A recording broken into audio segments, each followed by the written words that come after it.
briefly now, I just want to change subject because this is also an incredibly important subject. You may have various views about this. Over the last few days, 5 Just Stop Oil protesters, including one of its co-founders, have been jailed, with one sentenced to 5 years and the others to 4 years. What were they guilty of? They were all found guilty of conspiring to organise protests blocking the M25 motorway for 4 successive days in November 2022. And a number of people have been protesting about that outside the courts. One of them is our next guest, Chris Packham, who everybody is familiar with, broadcaster, naturalist and environmental campaigner. Chris, thank you for joining us. Right, I'm going to lay my cards on the table. I don't necessarily agree with Just Stop Oil and the manner in which they protest.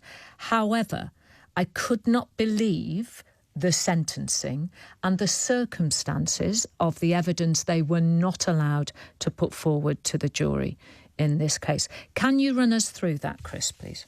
Yeah, I think I can. And firstly, I think it's really important that we say that at the moment, the laws that we're about to speak about are being applied to climate activists, in this case, Just Stop Oil. But those laws are in place and they could impinge upon the civil liberties of anyone. So literally anybody.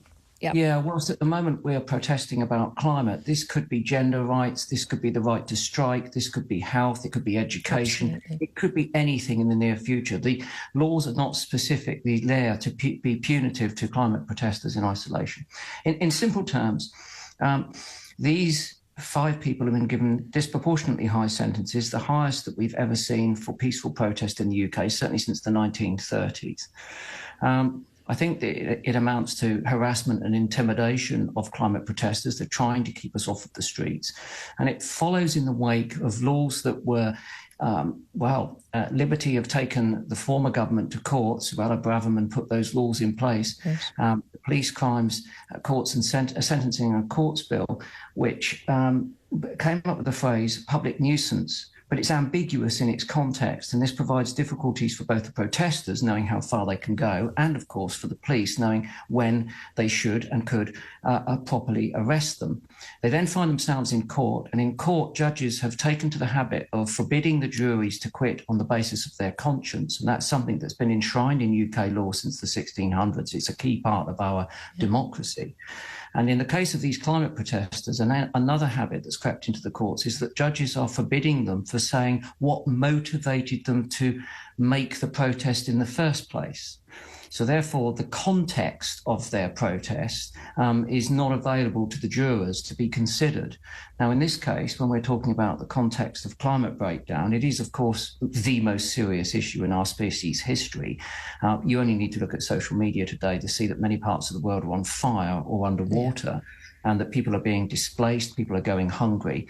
And whilst football didn't come home this summer, Carol, climate breakdown very soon will come to the UK in a much harsher form than we're experiencing at the moment. So it is something we need to address. These people are basically, they are raising the alarm. They're not fanning the flames. And it's hard to stomach the persecution that they're currently suffering when you think that the large fossil fuel industry, those people who have posted record profits for the last 2 winters, that have plunged our pensioners into the cold because they can't pay their energy bills, as a legacy of the fact that we have this grotesque dependence on fossil fuels when we should have, as Just Stop Oil have constantly reminded us, made a just transition towards renewable energies. That's where we stand. So it's a complex of things. It's a punitive law about protest, and it's judges acting inappropriately in those courts. And I should say, when I say inappropriately, this is not Chris Packham speaking. This is the UN. The UN have openly criticised the UK government on a number of occasions now for transgressing our fundamental human rights when it comes to these types of Chris, can I just pause you there? Because there will be a lot of people, as you know, it's been debated on the radio over the last few days, who to go, oh, just stop oil, oh, they're this, they're that, or the other. It's really, for me, about this broader context, which is, let's say it's somebody who wanted to protest that they wanted the monarchy to have some other form and not be a part of the Constitution as they are now, let's say.